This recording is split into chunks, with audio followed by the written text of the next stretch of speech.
Good morning, students. Welcome to online class. Today we are going to see chapter 7 New Ideas and New Beliefs. Second part. This lesson.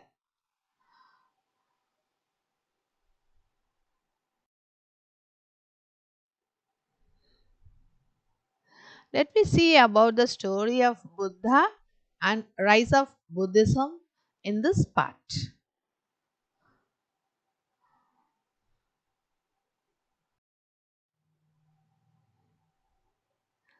So, Siddhartha, also known as Gautama, was born about 2500 years ago in a Sakya Kshatriya Gana in Lumbini, that is in Nepal. His father was the king of Kapilavastu, as it is given noted in this map now. Here, Kapilavastu. So, the place of Lumbini, it's situated in Nepal.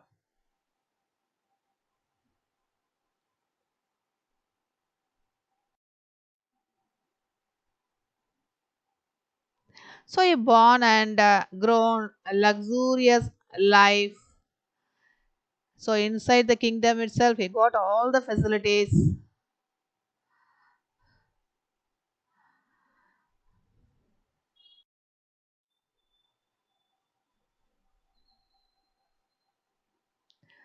Was learning horse riding, and at the time of age, that is the when he got the age of marriage time, he got married with a princess.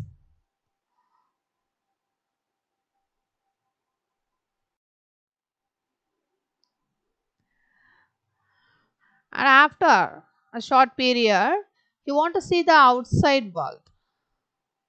So he is telling chariot to he want to go out of the kingdom and want to see the what is happening outside the palace. The chariot also accepted and take him out of the palace. So first he was seeing an old man. He never seen like this. So he is wondering and asking with the chariot, what happened to this man? So he is answering, he is very old. When we will be at certain age, after certain age, we also be like this. He is explaining. And next, he is meeting a deceased person. So this also very new for him. And he is asking for explanation. Why he is lying down? What happened for him? The chariot explaining, this person was sick. He is not able to walk. So he is wondering, hearing all this.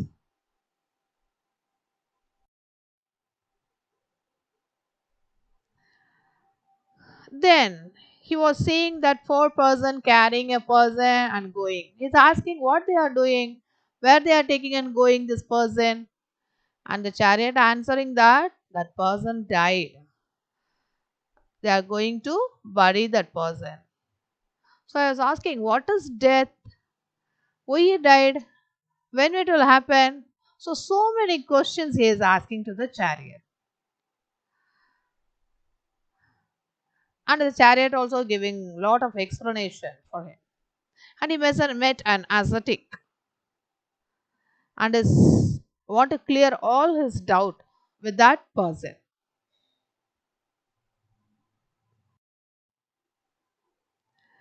He was so much moved and distressed on seeing harsh realities of life that he renounced home at age of 29.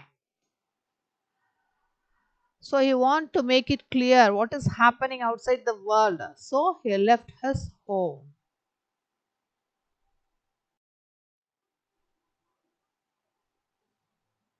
So he left his family and became a wandering ascetic in search of knowledge and truth.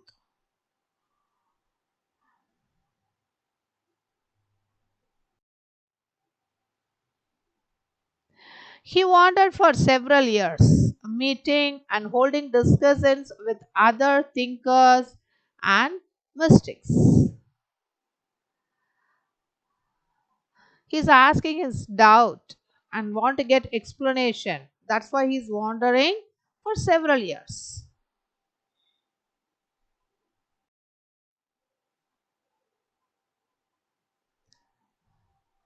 So he is meeting ascetics and asking his doubts.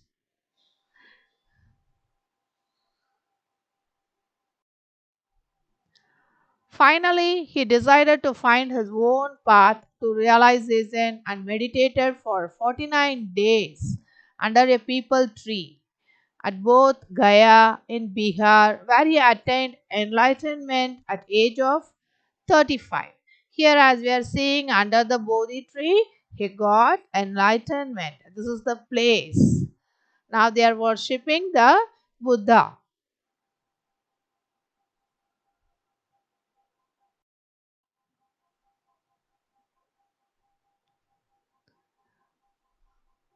So he was sitting under the tree and giving knowledge, what he got to the people on the way those are going, and they are giving food for him.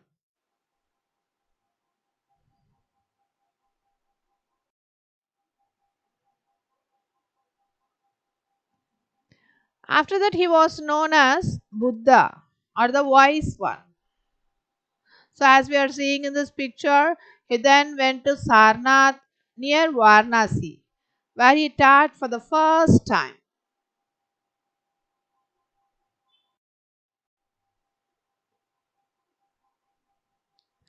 So, he is teaching what all the knowledge he gained, he was teaching his disciples. These are all the disciples listening him and getting knowledge from Buddha.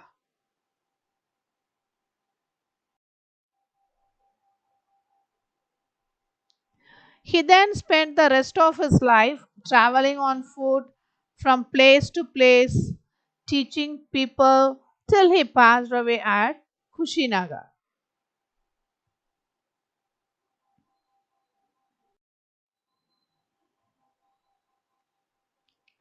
Buddha taught that life is full of sufferings and unhappiness. This is caused because we have desires which are not always fulfilled.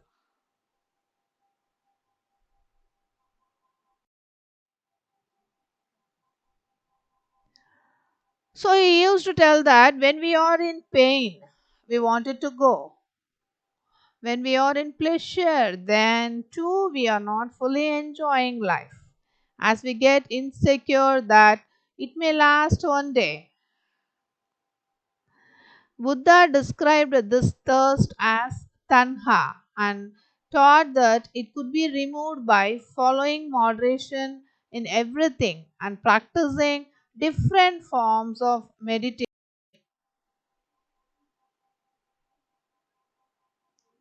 He told about eightfold path and the middle path of avoiding both the extremes of luxury and asceticism.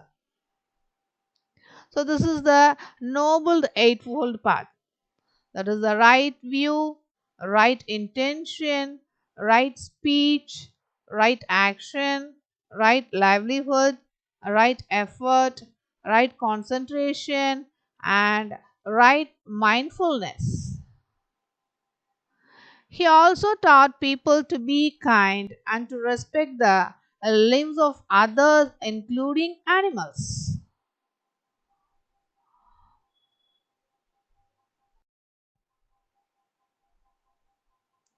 He believed that results of our actions, that is karma, whether good or bad, affects us both in this life and the next. Buddha taught in Prakrit, that is a language of ordinary people, so that everybody could understand his message. He also encouraged people to think for themselves rather than to simply accept what is said.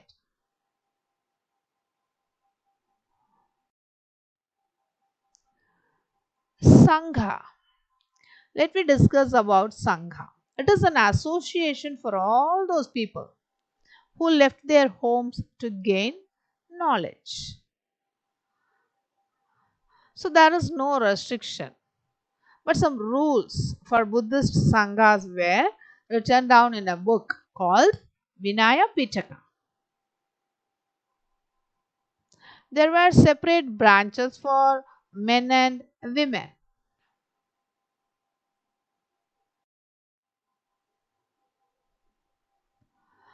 All people could join Sangha. However, children had to take permission of parents and slaves of their owners. And debtors want to get permission from their creditors and women from their husbands.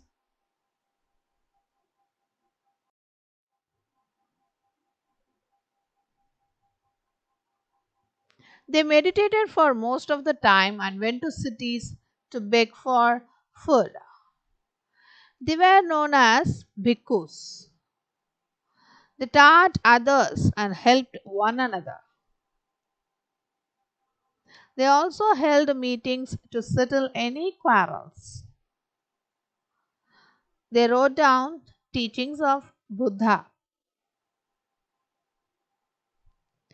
Some composed poems describing their life in the Sangha.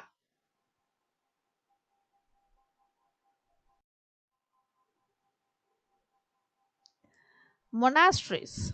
So, what is meant by monastery?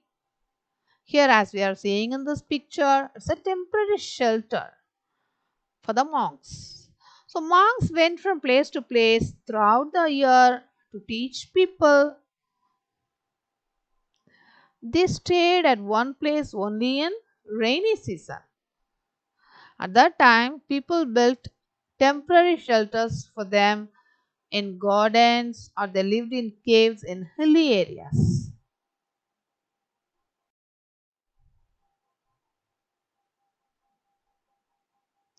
As time went by, they needed permanent shelters. And so monasteries or viharas were built on the lands donated by kings or rich merchants. As we are seeing in this picture, it's built for the monks. Local people brought food, clothing, and medicines for monks. Buddhists spread to many parts of the subcontinent.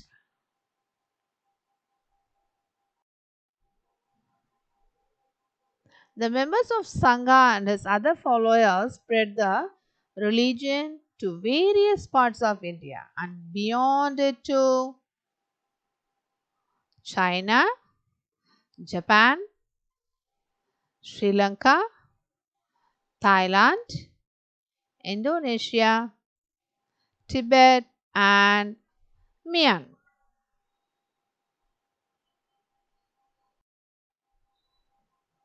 So, with this lesson over, we will meet in the next class. Thank you, children.